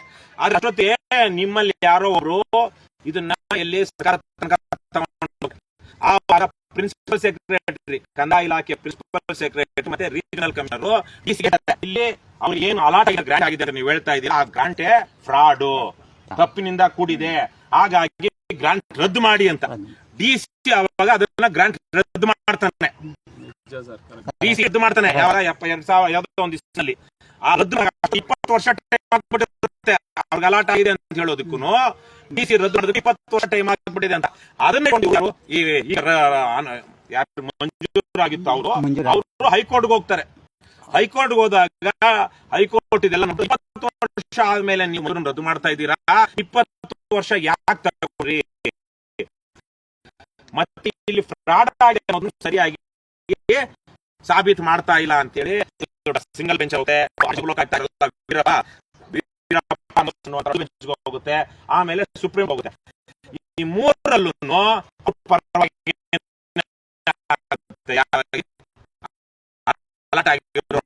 ಆದ್ರೆ ಈಗ ಎಲ್ಲರೂ ಇರುವಂತಹ ಸಂಧಾನ ವಿರೋಧಿ ಎಲ್ಲ ಏನು ಅಂದ್ರೆ ಅಲ್ವೇನಣ್ಣ? ಹಾಗಾಗಿ ಹೈಕೋರ್ಟ್, ನಾನು ಇನ್ನೊಂದು ನೇರವಾಗಿ ಹೇಳ್ತಾ ಇದ್ದೀನಿ, ಒಬ್ಬ ಜಡ್ಜ್ ಇದ್ದ ಕರ್ನಾಟಕ ಹೈಕೋರ್ಟ್ ಅಲ್ಲಿ, ನಿಜಕ್ಕೂ ಅವನು ಬೆಂಗಳೂರು BDAದಲ್ಲಿ ಡಿನೋಟಿಫಿಕೇಶನ್ ಯಾವ್ದೋ ಒಂದು ಆರ್ಡರ್ ಪಾಸ್ ಮಾಡ್ಬಿಟ್ಟ. ಆ ಆರ್ಡರ್ ಹಿಡ್ಕೊಂಡು ಈ ಸರ್ಕಾರಿ ಇಲಾಖೆ ಯಾವ್ದು ನ್ಯಾಯಾಂಗ ಬಡಾವಣೆದು ಸೇರಿದಂತೆ ಎಷ್ಟೋ ಕಡೆಗಳಲ್ಲಿ ಬೇರೆ ಬೇರೆಲ್ಲ ಹೋಗಿ ಡಿನೋಟಿಫಿಕೇಶನ್ ನೋಡ್ಕೊಂಡ್ಬಿಟ್ರು. ಆ ಆರ್ಡರ್ ತೋರಿಸೋದು, ಹಿಂದೆ ಮಾಡಿ ಜಡ್ಜಿನ ಆರ್ಡರ್ ತೋರಿಸೋದು, ಅವರು ನೂರಾರು ಸಾವಿರಾರು ಎಕರೆ ಈ ತರಕ್ಕೆ ಸರ್ಕಾರ ಮಾಡ್ಕೊಂಡಿದ್ದ ಆ ಒಂದು ಆಧಾರದ ಮೇಲೆ ಎಷ್ಟೋ ಜನ ಡಿನೋಟಿಫೈ ಮಾಡಿಕೊಂಡ್ರು ಬೆಂಗಳೂರಲ್ಲಿ. ದೊಡ್ಡ ಮೋಸ. ಅದೇ ತರಕ್ಕೆ ಕೆಲವೊಂದು ಸಂದರ್ಭಗಳಲ್ಲಿ ಕೋರ್ಟಲ್ಲಿ ಸರ್ಕಾರಿ ಅಧಿಕಾರಿಗಳು ವಕೀಲರು ಸರಿಯಾಗಿರುವಂತಹ ದಾಖಲೆ ಇಡೋದಿಲ್ಲ. ಅವ್ರನ್ನ ನಿಮ್ಗೆ ಏನಾಗುತ್ತೆ, ತೀರ್ಪು ಬರುತ್ತೆ, ಅವ್ರ ಪರವಾಗಿ ಮತ್ತೆ ಮುಂದಕ್ಕೆ ಬರುತ್ತೆ. ಕೋರ್ಟ್ ಹೇಳುವ ಎಲ್ಲಾ ತೀರ್ಮಾನಗಳನ್ನು ಸತ್ಯ ನ್ಯಾಯದ ಪರನೇ ಇರಬೇಕು. ಕೋರ್ಟ್ 2 ತರಕ್ಕೆ ನ್ಯಾಯ ತೀರ್ಮಾನ ಮಾಡುತ್ತೆ. ಒಂದು ನ್ಯಾಯವಾಗಿ ತನ್ನ ಮುಂದೆ ಏನ್ ದಾಖಲೆ ಇಟ್ಟಿದ್ದಾರೋ ಅದನ್ನೆಲ್ಲ ಪರಿಶೀಲನೆ ಮಾಡಿ ಹೇಳೋದಕ್ಕೆ ಅವಕಾಶ ಕೊಟ್ಟು, ಏನ್ ಸರಿ ಕಾನೂನಲ್ಲಿ ಏನ್ ಸರಿ ಇದೆಯೋ ಅದ್ರ ಪರವಾಗಿ ಅದನ್ನು ನೋಡ್ಕೊಂಡು ಕೊಡುವಂಥದ್ದು. ಅದು ಯಾವಾಗ ತಪ್ಪಾಗುತ್ತೆ ಅಥವಾ ಸರಿ ಆಗುತ್ತೆ, ಕೆಲವೊಂದ್ಸಾಗೆ ಆಗಿದ್ರು ಕೊಡೋ ತೀರ್ಪುನ ಹೇಗೆ ಸಾಕ್ಷಿಗಳು ಆಗಲಿ ಕೊಟ್ಟಿರೋ ದಾಖಲೆಗಳಾಗಲಿ ಸರಿಯಾಗಿಲ್ಲ, ಜಡ್ಜ್ ತಾನೇ ಏನ್ ಮಾಡ್ತಾನೆ, ಏನಿದೆಯೋ ಮುಂದೆ ಅವ್ರಿಗೆ ಹೇಳೋದನ್ನ ಮಾಡಕ್ಕಾಗಲ್ಲ, ಏನು ಮಾಡಕ್ಕಾಗಲ್ಲ. ಅವ್ರಿಗೆ ಕೊಟ್ಟಿರುವಂತಹ ದಾಖಲೆ ಆಧಾರದ ಮೇಲೆ ಅವರು ನ್ಯಾಯ ತೀರ್ಮಾನ ಮಾಡ್ತಾರೆ. ಜಡ್ಜ್ಗಳನ್ನೇ ಬುಕ್ ಮಾಡ್ಕೊಳ್ತಾರೆ, ಜಡ್ಜ್ಗಳನ್ನೇ ಬುಕ್ ಮಾಡ್ತಾರೆ. ಆಂಜನಪ್ಪ ತಾನೇ ಜಡ್ಜ್ಗಳನ್ನೇ ಬುಕ್ ಮಾಡ್ತಿರೋ ಕರ್ನಾಟಕ ಇತಿಹಾಸದಲ್ಲಿದೆ. ಒಬ್ಬ ಬದ್ಮಾಶು, ಒಬ್ಬ ಬದ್ಮಾಶ್ ಮಾಜಿ ಮಂತ್ರಿ, ಅವನ ಮಗ ಮಾಡಿ ಜೈಲಲ್ಲಿದ್ರು. ಅವನ ಪರವಾಗಿ ಒಬ್ಬ ಪ್ರಾಮಾಣಿಕ ಅಧಿಕಾರಿ ಕೊಟ್ಟಿದ್ದ 4-5 ಸಾವಿರ, ಪೊಲೀಸ್ ಅಧಿಕಾರಿ ಕೊಟ್ಟಿದ್ದ ಸುಮಾರು 5,000 ಪುಟಗಳ ಚಾರ್ಜ್ ಶೀಟ್ ನ ಪರಿಗಣಿಸಿದೆ ಒಬ್ಬ ಜಡ್ಜ್. ಆ ಬದ್ಮಾಶ್ ಅಪ್ಪ ಮಗನ್ನ ಬಿಟ್ಬಿಟ್ರು. ಅವ್ರ ತಪ್ಪಿಲ್ಲ ಅನ್ನೋ ಹೆಂಗ್ ಬಿಟ್ಟು, ದುಡ್ಡಿನ ವ್ಯವಹಾರ ಇದೆ. ಬೆಂಗಳೂರು ಗ್ರಾಮಾಂತರ ಜಿಲ್ಲೆಯಲ್ಲ ಒಬ್ಬ ಜಡ್ಜ್ ವಾಸ ಮಾಡ್ತಿದ್ದಾನೆ, ಯಾಕಂದ್ರೆ ಇವೆಲ್ಲ ಜನ ಹೊಂದಬೇಕು. ನಮ್ಮಂತ ಹಿಡಿದು ಇನ್ಯಾರು ಇಡ್ತಾರೆ? ನ್ಯಾಯ ಅವನ ಮನೆಯಲ್ಲಿ ಜಡ್ಜ್ ಕಳ್ತನ ಆಗ್ಬಿಡ್ತು ಪೊಲೀಸ್ ಕಂಪ್ಲೇಂಟ್, ಜಡ್ಜ್ ಆಗಿ ಎಲ್ಲ ದಾಖಲಾಗ್ಲಿ ಅಂತ ಹೇಳ್ತಾ ಇದೀನಿ. ಅದೇನಾಗುತ್ತೋ ಮುಂದಕ್ಕೆ ನೋಡ್ಕೊಳ್ಳೋಣ. ನಾವು ನ್ಯಾಯಕ್ಕಾಗಿ ಸತ್ಯಕ್ಕಾಗಿ ಹೋರಾಡ್ತಿರೋ, ಯಾವ್ದು ಬಂದ್ರು ತಲೆ ಕೆಡ್ಸ್ಕೊಂಡು ಸಲ ಬೇರೆ ಕಡೆ ಹೇಳಿದೀವಿ. ಕಳ್ತನ ಆಗ್ಬಿಟ್ಟೆ ಎಷ್ಟು ರೂಪಾಯಿ ಕಳ್ತನ ಅಂತ ಹೇಳಿಲ್ಲ, ಪೊಲೀಸ್ ಎಲ್ಲ ಸೇರಿ ಹುಡುಕಿದ್ರು. ಕೊನೆಗೆ ಹೇಳಿದ್ರೆ 5 ರೂಪಾಯಿ ಕ್ಯಾಶ್ ಇತ್ತು ಅವನ ಮನೆಯಲ್ಲಿ. ಆದ್ರೆ ಕಳ್ಳತನ ಆಗಿದೆ ನನ್ನ ಮನೆ ಅಂತ ಹೇಳ್ತಾನೆ ರಿಟೈರ್ಡ್ ಆಗಿರೋ ಜಡ್ಜ್. 5 ಕೋಟಿ ಅಂತ ಹೇಳ್ತಾರಲ್ಲ, ಹೆಂಗ್ ಬಂತು ಆ ಜಡ್ಜ್ ದುಡ್ಡು? ಈ ತರ ಅವರು ಸಮಾಜಕ್ಕೆ ದ್ರೋಹ ಮಾಡಿದ ತೀರ್ಪುಗಳು ಕೊಡದೆ ಅವರಿಗೆ ಬರೋದಾಗ ಇದೆಯಾ ದುಡ್ಡು? ಸತ್ಯವಾಗಿ ನಡೆದಿರೋ ಇದು. ಇವತ್ತು ದೊಡ್ಡ ಹೋಗಿ ಯಾರು ಕೇಳಿ, ಇಲ್ಲಿ ಯಾವ ಜಡ್ಜ್ ಮನೆ ಕಟ್ಟಾಕ್ಬಿಡೋದು 5 ಕೋಟಿ ರೂಪಾಯಿ ಕ್ಯಾಶು ಅದೇನ್ ಕಾರಣ ಅಂತ ಹೇಳಿ ಹೇಳ್ತಾರೆ. ಯಾವ ವಿಚಾರ ಬರೆಯಲ್ಲ, ಏನೋ ನಮ್ಮ ಪುಣ್ಯಕ್ಕೆ ನಾವು ಫೇಸ್ಬುಕ್ ಅಲ್ಲಿ ಒಂದಷ್ಟು ಹೇಳ್ತೀವಿ. ಏನಾಗುತ್ತೋ ನೋಡಕ್ಕೆ ಇವಾಗ ಕೋರ್ಟ್ ತೀರ್ಪೇನಿದೆಯೋ ಅದನ್ನ ಕೋರ್ಟ್ ತೀರ್ಪು ಕಾಡಿಲಿ ನಾವೇನ್ ಮಾಡಬಹುದು? ನಿಮ್ ಪ್ರಕಾರ ನೀವು ಕಳಿಸಿದ್ದೀರಾ, ಏನ್ ಮಾಡ್ಬೋದು? ಜನರ ಮುಂದೆ ಇದೀವಿ, ಇದನ್ನು ವಿಚಾರ ಆಲ್ರೆಡಿ ಅವರಾಗಿ ಅವ್ರ್ಯಾರೋ GPA ಮಾಡ್ಕೊಂಡಿದ್ದಾರೆ ಅಂತಾರೆ. ನೀವು ಒಂದ್ಸಲ ಕೇಸ್ ಬಿದ್ದಿದ್ದಕ್ಕೇನೆ ಏನೋ 50-60 ಜನರ ಮೇಲೆ 3 ವರ್ಷ ಸಲ ಮಾಡಿ ಹೈರಾಣ ಆಗ್ಬಿಟ್ಟಿದೀವಿ ಅಂತೀರಾ? ಕೇಸ್ ಇದೆ ಇವ್ರ ಮೇಲೆ ಒಂದು 5-6 ಕೇಸ್ ಇದೆ. ನಿನ್ನೆ ಒಂದು ಕೇಸ್ ಇತ್ತು, ಮೊನ್ನೆ ಒಂದು ಕೇಸ್ ಇತ್ತು. ನಿನ್ನೆ ಕೇಸು 11 ವರ್ಷದಿಂದ, ಮೊನ್ನೆ ಕೇಸು 8 ವರ್ಷದಿಂದ. ಹೈರಾಣ ಆಗಿದ್ವಿ ನಾವು. ನಾನು ನಿಮ್ಮ ಕೇಳ್ತಾ ಇದ್ದೀನಿ, ನೀವು ಭಯ ಪಡ್ತಾ ಕಳ್ತನ ಮಾಡಕ್ ಹೋಗಿದ್ರಾ? ಸುಲಿಗೆ ಮಾಡಿದ್ರಾ? ಅತ್ಯಾಚಾರ ಮಾಡಿದ್ರಾ? ಕೊಲೆ ಮಾಡಿದ್ರಾ? ಸರ್ಕಾರಿ ಭೂಮಿ ಇಲ್ಲಿ ನಮ್ಗೆ ಇದು ಬಗೆರ್ ಹುಕುಂ ಅಂದ್ರೆ ಏನು? ವಿನಾ ಅನುಮತಿ ಇಲ್ಲದೆ, ಬಗೈರ್ ಅಂದ್ರೆ ಉರ್ದುನಲ್ಲಿ ಇಲ್ಲದೆ, ಹುಕುಂ ಏನು ಆದೇಶ, ಆದೇಶ ಅಪ್ಪಣೆ ಹಕ್ಕು ಇಲ್ಲದೆ ಹೋಗಿ ಉಳುಮೆ ಮಾಡ್ತಿರೋದು ಯಾವ್ದು ಭೂಮಿಲಿ. ಅವ್ರಿಗೆ ತಾನೇ ಬಗೈರ್ ಹುಕುಂ ಜಮೀನ್ ಕೊಡಿ ಅಂತ ಹೇಳ್ತಾ ಇರೋದು, ಸಾಗುವಳಿ ಚೀಟಿ ಕೊಡಿ ಅಂತ ಯಾರು ಹೇಳ್ತಾರೆ? ಸರ್ಕಾರದ ಅನುಮತಿ ಇಲ್ಲದೆ ಯಾವ್ದೋ ಗೋಮಾಳದಲ್ಲೋ ಅರಣ್ಯ ಭೂಮಿಲೋ ಯಾವ್ದೋ ಒಂದು ಸರ್ಕಾರದ ಜಾಗದಲ್ಲಿ ಉಳುಮೆ ಮಾಡ್ತಿದ್ದವರು, ಸ್ವಾಮಿ ನಮಗೆ ಉಳುಮೆ ಮಾಡಿದ್ವಿ ಆದ್ರೆ ಹಕ್ಕುಪತ್ರ ನಮ್ಮ ಹೆಸರಲ್ಲಿ ಇಲ್ಲ, ಆದ್ರೆ ನಾವು ಹೊಟ್ಟೆ ಸರ್ಕಾರ ತೀರ್ಮಾನ ಮಾಡಿ ಬಗೈರ್ ಹುಕುಂ ಇದನ್ನ ಸಕ್ರಮ ಮಾಡ್ಕೊಂಡು ಅವಕಾಶ ಇದೆ. ಅದೇ ತರಕ್ಕೆ ನೀವು ಯಾರ್ಯಾರೋ ಬಂದು ಹೋಗ್ತಾ ಇದಾರೆ, ಅವ್ರ ತರಕ್ ನಮಗೂ ಸಿಗುತ್ತೇನೋ ಅಂತ ಹೇಳಿ ಹೋದ್ರಿ. ಇಲ್ಲ ಯಪ್ಪ ಇಲ್ರಣ, ಇದನ್ನ ತಿರು ಮಾಡ್ರ ಯಾವ್ದಿದ್ರೆ ಮುಗ್ದೋಗ್ತಿತ್ತು, ಒಡದಾಕ್ರು ಮುಗ್ದೋಗ್ತಿತ್ತು, ಅಕಸ್ಮಾತ್ ನೀವೆಲ್ಲ ಗಲಾಟೆ ಮಾಡಿ ಸಾಕ್ರು ಹೋಗ್ತಾ ಇತ್ತು ಅಷ್ಟೇ. ನೀವು ಸರ್ಕಾರಿ ಇದ್ರೊಳಗಡೆ ಹೋಗಿ ಸರ್ಕಾರಿ ಭೂಮಿ ಏನು ಜಪ್ಪ ಹೋಗಿದ್ದಕ್ಕೆ ಒತ್ಕೊಂಡು ಹೋಗಿಲ್ಲ, ಹಾಗಾಗಿ ಖಾಲಿ ಮಾಡ್ತಾರೆ, ಕೇಸ್ ಹಾಕ್ತಾರೆ. ಹಾಗಾಗಿ ಏನೋ ಮಾಡಿದ್ರು ನೀವೇನೋ ಇಲ್ಲೊಂದು ಸರ್ಕಾರಿ ಕಟ್ಟಡ ಹೊಡೆದಿದ್ದು ಬಡ್ದಿದ್ದು ಮಾಡಿದ್ರೆ ನಿಮ್ಗೆ ಶಿಕ್ಷೆ ಆಗುತ್ತೆ. ಆದ್ರೆ ಖಾಲಿ ಇದ್ದ ಜಾಗದಲ್ಲಿ ನೀವು ಗುಡ್ಸಲಾಕೆ ಶಿಕ್ಷೆ ಆಗಲ್ಲ. ಕರೀತಾರೆ ಕೋರ್ಟ್ಗೆ, ನಾನು ಪ್ರತಿ 4 ಸಲ ಎಲ್ಲೆಲ್ಲೋ ನಾಗಮಂಗಲಕ್ಕೆ ಹೋಗ್ತೀನಿ, ನಂಜನಗೂಡು ಹೋಗ್ತೀನಿ, ಅಲ್ಲೆಲ್ಲ ಒಂದ್ ಕಡೆ ಶಿಗ್ಗಾವಿಲ್ ಒಂದು ಆಗ್ಬಿಟ್ಟಿದೆ, ಸವಣೂರಲ್ಲಿ ಇದೀವಿ. ಹಾಗಾಗಿ ನೀವು ಹಕ್ಕು ಕೇಳುವಾಗ ಕೆಲವೊಂದ್ಸ ಇದಾಗುತ್ತೆ, ನೀವು ಭಯ ಪಟ್ರೆ ಆಗೋದಿಲ್ಲ. ಅದಕ್ಕೆ ಇವಾಗ ಮುಂದಕ್ಕೆ ನೀವೇನಾದ್ರೂ ಹೋರಾಟ ಮಾಡಿದ್ರೆ ನಮ್ ಬೆಂಬಲ ಇರುತ್ತೆ.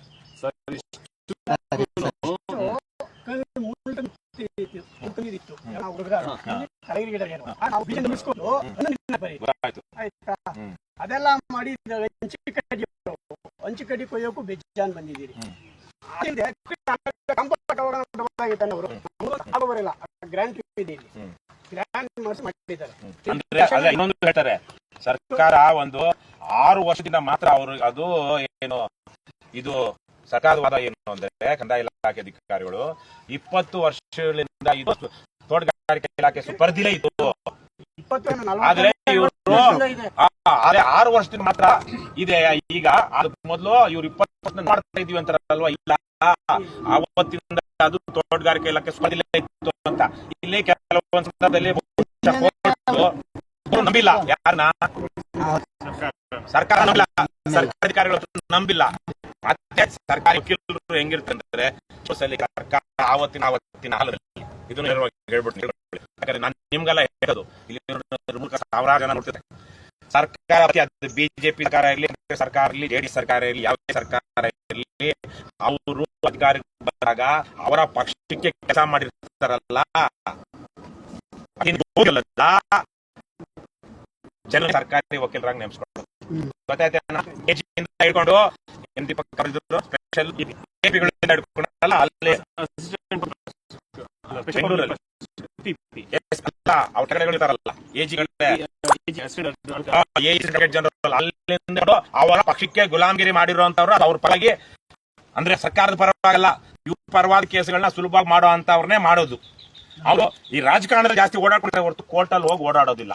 ಅವ್ರ ಹೆಸರು ಅವ್ರದ್ದು, ಇನ್ಯಾವುದೋ ಒಬ್ಬ ಲಾಯರ್ ಹೋಗಿರ್ತಾನೆ ಅವ್ರ ಪರವಾಗಿ ಸರ್ಕಾರಿ ವಕೀಲನಾಗಿ, ಅವನಿಗೆ ಉಳಿಸ್ಬೇಕು ಅಂತ ದರ್ದೇನಿರುತ್ತೆ, ಏನಿರೋದಿಲ್ಲ. ಹಾಗಾಗಿ ಕೋರ್ಟ್ ಜಡ್ಜ್ ಏನೇ ಮಾಡಿರ್ಲಿ, ಕೋರ್ಟ್ ಏನೇ ಹೇಳಿರ್ಲಿ, ಜನರ ಹಿತವನ್ನ ಸರ್ಕಾರಿ ಭೂಮಿಯನ್ನ ರಕ್ಷಣೆ ಮಾಡೋ ದಿಕ್ಕಿನಲ್ಲಿ ನಮ್ಮ ಸರ್ಕಾರ ನೇಮಿಸಿರುವಂತಹ ವಕೀಲರು ಪಾರದರ್ಶಕವಾಗಿ ಮತ್ತು ವೃತ್ತಿಪರವಾಗಿ ವಾದ ಮಾಡಿದ್ದಾರಾ ಅನ್ನುವಂಥದ್ದು. ಅವೆಲ್ಲ ಮಾಡದೇ ಇರೋದಕ್ಕೆ ಇಂಥ ತೀರ್ಪು ಬರೋದು ಅಂತ ನಾನು ಹೇಳ್ತಾ ಇದ್ದೀನಿ. ಕೋರ್ಟ್ ಜಡ್ಜ್ ಈ ಪ್ರಕರಣದಲ್ಲಿ ಜಡ್ಜ್ ಮೋಸ ಮಾಡ್ಬಿಟ್ಟಿದ್ದಾರೆ, ಜಡ್ಜ್ ಯಾರ ದುಡ್ಡು ತಗೊಂಡ್ಬಿಡ್ಬೋದು, ಸುಳ್ಳು ತೀರ್ಪು ಬಂದಿರ್ಬೋದು ನಾನು ಹೇಳ್ತಾ ಇಲ್ಲ. ಜಡ್ಜ್ಗೂ ಏನ್ ಆಧಾರದ ಮೇಲೆ ಅವ್ರು ಕೊಡ್ತಾರೆ, ಅವ್ರ ಮುಂದೆ ಪ್ರೆಸೆಂಟ್ ಮಾಡಿದಂತಹ ಡಾಕ್ಯುಮೆಂಟ್ ಸಾಕ್ಷಿಗಳ ಆಧಾರದ ಮೇಲೆ ಪ್ರೆಸೆಂಟ್ ಮಾಡ್ಬೇಕಾದ್ರೆ ಯಾರು? ನಮ್ಮ ಗೌರ್ಮೆಂಟ್ ಸರ್ಕಾರಿ ವಕೀಲರು ಅಧಿಕಾರಿಗಳ ಜೊತೆ ಸಮಾಲೋಚನೆ ಮಾಡಿ, ಮೀಟಿಂಗ್ ಮಾಡಿ, ಏನೇನು ಡಾಕ್ಯುಮೆಂಟ್ ತಗೊಂಡ್ಬಂದ್ರಯ್ಯ, ಇದು ಸಾಕಾಗಲ್ಲ, ಇದು ಸಾಕಾಗುತ್ತೆ, ಕೇಸ್ ಬಿದ್ದೋಗುತ್ತೆ ಅಂತ ಹೇಳ್ತಾರ ಅವರು. ಸರ್ಕಾರಿ ವಕೀಲರು ನಮ್ಮ ಅಧಿಕಾರಿಗಳು ತಾನೇ ಇನ್ಚಾರ್ಜ್ ಅವನನ್ನ ಫಸ್ಟ್ ಹಿಡಿದು ಒಳಪಡಿಸ್ಬೇಕು.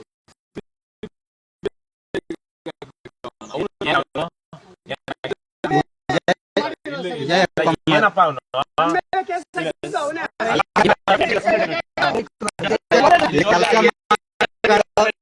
ಯಾರು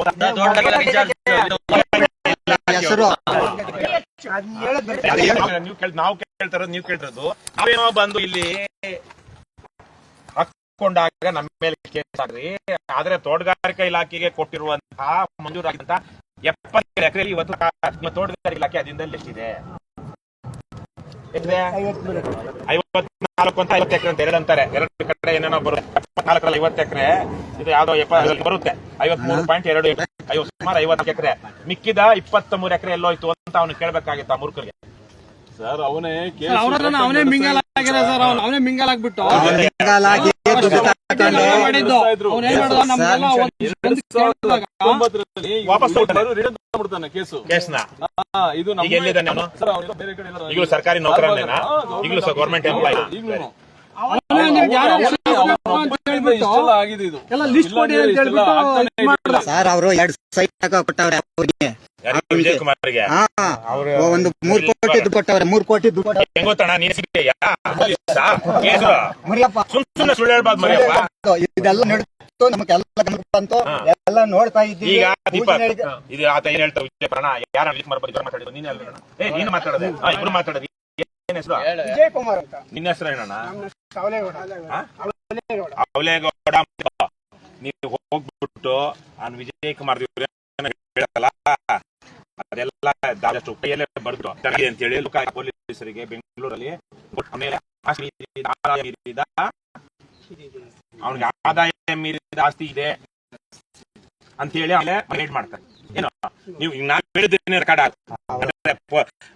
ಲೋಕಾಯುಕ್ತರು ಇದನ್ನ ನೋಡ್ತಾ ಇರ್ತಾರೆ. ಲೋಕಾಯುಕ್ತದಲ್ಲಿ ಪೊಲೀಸರು ಎಲ್ಲ ಗಮನಿರ್ತಾರೆ. ಆದ್ರೂ ನಾನು ನಿಮ್ಗೆ ಹೇಳ್ತೇನೆ, ಈ ವಿಜಯ್ ಕುಮಾರ್ ಅಂತ ಇಲ್ಲೇನು ಸಹಾಯಕ ತೋಟಗಾರಿಕಾ ನಿರ್ದೇಶಕರಲ್ಲ, ಸೀನಿಯರ್ ಅಸಿಸ್ಟೆಂಟ್ ಡೈರೆಕ್ಟರ್. ಈಗ ಎಲ್ಲಿದನ್ನ ಗೊತ್ತಿಲ್ಲ, ಹುಡುಕಿ ಹೇಳ್ಬಹುದು. ಆ ವಿಜಯ್ ಕುಮಾರ್ ಪ್ರಾಮಾಣಿಕವಾಗಿದ್ರೆ ಏನು ಹೆದರ್ಬೇಕಾಗಿಲ್ಲ. ಆದ್ರೆ ನೀವು ನಿಮ್ಗೆ ಹೆಂಗ್ ಗೊತ್ತಾಯ್ತಾ ವಿಚಾರ? ಕೊಟ್ರು ಯಾರು ಕೊಟ್ರು? ಅವಾಗ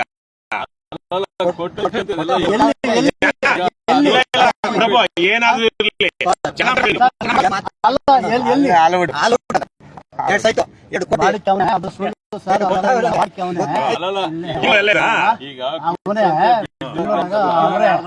ಅವರು ಬಾಡಿಗೆ ಸ್ವಂತ ಮನೇನ ಇಲ್ಲ.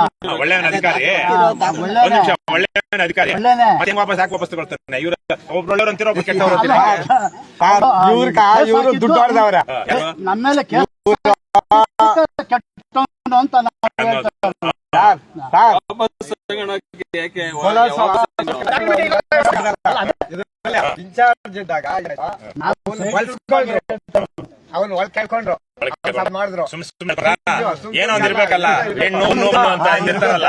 ಯಾರು ಗಂಡಸರನ್ನ ಬುಟ್ಟಿಗೆ ಹಾಕೊಳ್ಬೇಕು ಅಂದ್ರೆ ಇಲ್ಲ ಅದೇನಂತಾರೆ ಅದಕ್ಕೆ ಹೊಸ ಏನಪ್ಪ ಅದು ಹನಿ ಟ್ರ್ಯಾಪ್ ಹೆಣ್ಮಕ್ಳನ್ನ ಕಳಿಸಿ ಬುಟ್ಟಿಗೆ ಹಾಕೊಳ್ಬೇಕು. ಇಲ್ಲ ದುಡ್ಡು ಬಂಗಾರನ ಹಾಕೋಬೇಕು, ಇಲ್ಲ ಮಣ್ಣು ಕೊಡ್ಬೇಕು. ನೀವ್ ಹೇಳ್ತಾ ಇರೋ ಹೊನ್ನು ಮಾಡಿ ಹೇಳ್ಕೊಡ್ತಾರೆ ಅವನಿಗೆ ಅಂತ, ಸೈಟು ಕೊಟ್ಟಿದ್ದಾರೆ, ದುಡ್ಡು ಕೊಟ್ಟಿದ್ದಾರೆ ಅಂತ. ನೀವು ಇರಬಹುದು, ಆದ್ರೆ ಇವ್ರು ಹೇಳೋದು ಬುಟ್ಟಿಗೆ ಹಾಕೊಂಡ್ರು ಅಂತ. ಬುಟ್ಟಿಗೆ ಹೆಂಗ್ ಹಾಕೊಂಡ್ರು? ನ್ಯಾಯ ಇಟ್ಕೊಂಡು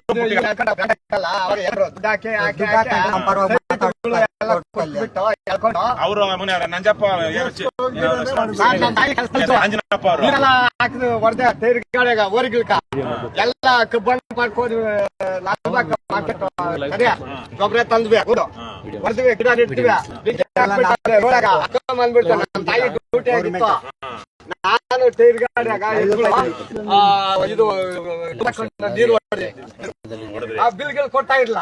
ಇವನ್ನ ವಿಜಯ್ ಕುಮಾರ 4-5 ಸರಿ 4-5 ಬಿಲ್ ಹಾಕೊಂಡ್ಬಿಡೋದು. ದುಡ್ಡು ನೋಡಿ ಕಬ್ಬನ್ ಬರ್ತೇನೆ ಅಂತ ಹೋಗ್ಬಿಟ್ಟು ನೋಡ್ ಮೇಡಮ್ ಅಂತ ಕಬ್ಬನ್ ಮೇಲೆ ಕಂಪ್ಲೇಂಟ್ ಕೊಟ್ಟಿನ ಎಲ್ಲ ಹೋಯ್ತಾ ಹಳೆ ಮೇಲೆ ಅಲ್ಲೇ ಬರ್ಕೊಂಡೋದು ಬಿಲ್ಗಳು, ಎಷ್ಟೋ ಬಿಲ್ ಮಾಡ್ಕೊಳ್ಳೋದು. ಓದ್ತೇನೆ ಆಫೀಸ್ ಕಂಡೆ, ಆಫೀಸ್ ನೋಡಿದ್ದೆ ವಿಧಾನಸೌಧ ಮುಂದೆ ಓದ್ತೇನೆ ಅಂದ್ರೆ ಆ ಕಡೆ ಸ್ಟೇಡಿಯಂ ಕಡೆ ಬ್ಯಾಂಕ್ ಇತ್ತು.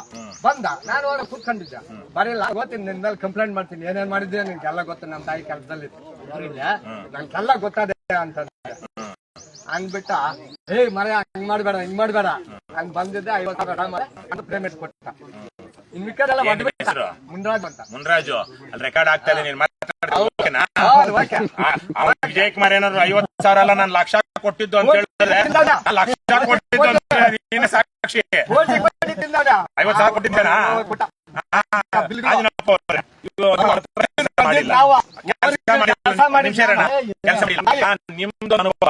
ಈ ಮನುಷ್ಯ ಇವ್ರ ತಾಯಿ ಅವರೆಲ್ಲ ಕೆಲಸ ಮಾಡಿದವರು. ಇವ್ರ ಅನುಭವ ಹೆಂಗೆ ಇವಾಗ ಈ ಭೂಮಿ ಬಾವಿ ಇಲ್ಲ ನೋಡಿ, ಬಾವಿ ಹಳೆ ಬಾವಿ ನೀರು ಹೊಡ್ತಿದ್ವಿ ಟೈರ್ ಬೋರ್ಡ್ ಜಾಗ ಅವ್ರವ್ರ ನೋಡಿ ಕೃಷ್ಣ ಅಂತ ಹೇಳ್ರಿ ಇವ್ರು ಅವ್ರ ಕೇಳ್ರಿ ಇವ್ರು ಇಲ್ಲ ಪಾಪ ಅವ್ರು ಇವತ್ತು ಅವ್ನು ಕೇಳೋದು ಬೇಡ, ಅವ್ರ ನಿಕಟ್ ಸಿಕ್ಬೇಡ. ಟಮಾಟ ಸೀಡ್ಸ್ ಮಾಡೋದು ಎಲ್ಲ ತಿನ್ನೇ ಹಣ್ಣು ನಾವು 20 ಹಾಕಿದ್ರು ಎಲ್ಲ ಇವಾಗ ಇರೋದು ವಿಚಾರ ಏನಂದ್ರೆ ಅವನು ಅಧಿಕಾರಿ ಅಲ್ಲ, ಮತ್ತೆ ಇಲ್ಲಿ ಅಸಿಸ್ಟೆಂಟ್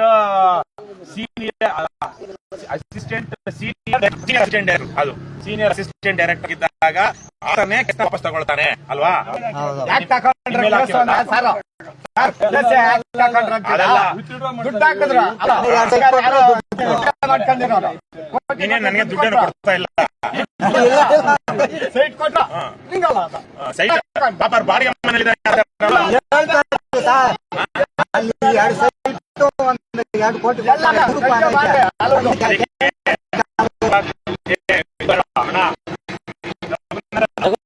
ಸ್ವಲ್ಪ ಹೋಗಿ ಮಾತಾಡಿ ಅವ್ರ ಜೊತೆಗೆ ತಗೊಂಡು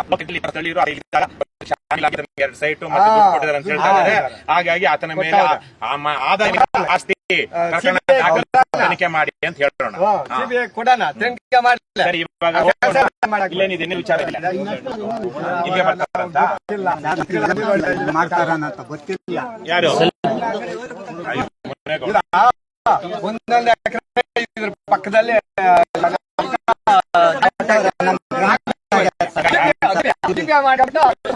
ನಮ್ಮ ಮೇಲೆ ಬ್ರಿಟಿಷ್ ಎಲ್ಲ ಆಯ್ತು ನಮ್ಗೆ ಸಾಗುವಳಿ ನಿಮ್ದು ಇದೆಯಾ? ಟಚ್ ಇದೆ. ಸರಿ ಸರಿ 2 ಎಕರೆ 20 ಪರ್ಮಿಷನ್ ಇಲ್ಲ, ಎಸ್ ಇಲ್ಲ. ನಮ್ಕ ಆಡಸ್ತಾವ್ರ ಕೇಸ್ ಹಾಕಿ ರಂಗೇಗೌಡ ಅಂತವ್ರೆ ಅವರು ಈ ಸತೀಶ್ ಪೊಯ್ಯಿ ಅಂತಾರೆ. ಅವ್ರು ಮಾಡಿದ್ರ ತಿರುಗ್ತೀವಿ ಸರ್, ಇಲ್ಲಿ ಏನ್ ಗ್ರಾಂಟ್ ಆಗಿದ್ದು ಅದೆಲ್ಲ ಯಾರು ರೈತರ ಕೈಯಲ್ಲಿ ಇಲ್ಲ ಇಲ್ಲ, ಎಲ್ಲ ಜಿಪಿಗಳಾಗಿ ಕಿತ್ಕೊಂಡು ಕೊಡ್ಸಿದ್ದಾರೆ. ನಡೀತಾನೆ ಇದೆ. ನೀವೇ ಕೊಲಾಸ್ ಹತ್ರ ಹೋಗಿಲ್ಲ? ನಾವ್ ಹೋಗಿಲ್ಲ. ಅಲ್ಲ ಅವ್ರು ಹೋಗಿದ್ರೆ ಅವರೇ ನಡೆಸ್ತಿದ್ರೇನೋ. ಅದೇ ನಮ್ನು ನಡೆಸ್ಬಿಡೋರು ಸರ್. ಇಷ್ಟು ಮೆಣಸಕಾಯಿ ಉಪ್ಪು ಕೊಡೋದು, ಮೆಣಸಕಾಯಿ ಉಪ್ಪು ಕೊಡೋದು, ಅವ್ರಿಗೆ ಮಾಡ್ಕೊಂಡು ಹೋಗೋದು. ಬಿಟ್ಟಿದ್ದೀರಾ? ಏನು ಬಿಡ್ಸ್ಕೊಳಕ್ ಹೋದ್ರು ಬಿಡ್ಸ್ಕೊಟ್ಟವ್ರೆ ತಹಸೀಲ್ದಾರ್. ತಿರ್ಗಾ ಇವ್ರು ಪೊಲೀಸ್ ಅವರು ದುಡ್ಡು ಹಾಕಿ ಸ್ವಾಧೀನ ಯಾರಿದ್ದಾರೆ ಅದಕ್ಕೆ? ಯಾರು ಇಲ್ಲ. ನಮ್ಮನ್ನ ಹೋಗಕ್ ಬಿಡ್ತಾ ಇಲ್ಲ, ಹೋಗಕ್ ಬಿಡ್ತಾ ಇಲ್ಲ. ಇದ್ದ ಪಕ್ಕದ ಸರ್. ಸರಿ, ಹಾಗೆ ನೋಡ್ಕೊಂಡು ಜಮೀನ್ ನೋಡ್ರಿ, ಹಂಗೆ ಜಮೀನಲ್ಲಿ ಹೀಗೆ ಹೋಗ್ಬೇಕಾ? ಹಂಗೆ ಬರ್ಬೇಕು ಸರ್. ಬರ್ಬೇಕಾ? ನಡಿ ಹೋಗೋಣ. ನಡಿ ಕೋಲ್ಡ್ ಸ್ಟೋರೇಜ್ ಹತ್ರ ಒಂದ್ 2 ನಿಮಿಷ ಹೋಗೋಣ. ಅಲ್ಲಿ ಏನೋ ಒಂದಾಗಿತ್ತು. ಯಾರೋ ನೀರ್ ಕುಡೀರಿ, ನೀರ್ ಕುಡೀರಿ.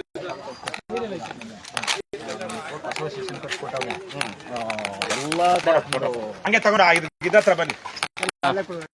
ಇದು ಯಾವ್ದು ತಾಲೂಕು ಆಫೀಸು ಕೊಲಾಸ ಕಂಪ್ನಿ ಹೆಸರೇನು? ಕೊಲಾಸೋದು ಕಂಪ್ನಿ ಹೆಸರೇನು?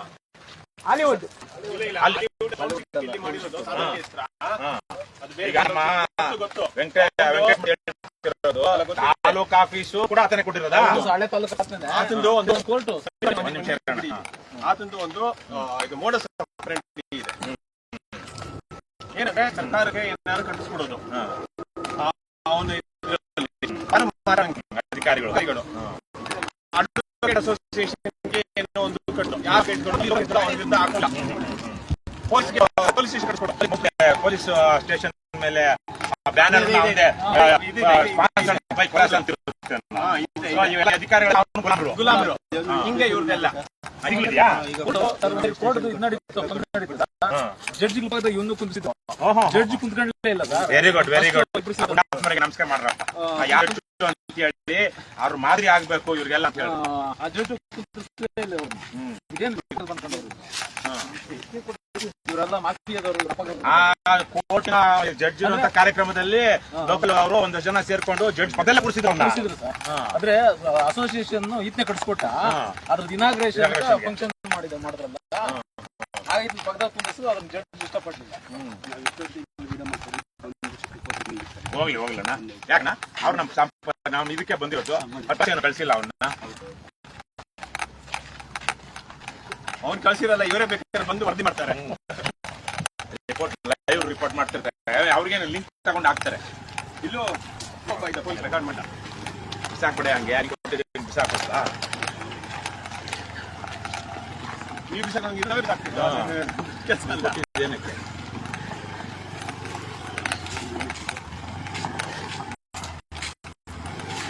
ಸ್ಟೇಟ್ ಪೇಜಾ? ಸ್ಟೇಟ್ ಪೇಜ್ ಕೆಲಸ ಮಾಡೋಣ, ಮಾಡಿ ಇನ್ನೊಂದ್ಸಲ ಹೊಸದಾಗಿ ಶುರು ಮಾಡಪ್ಪ. ಯಾರಣ್ಣ ಕನ್ನಡ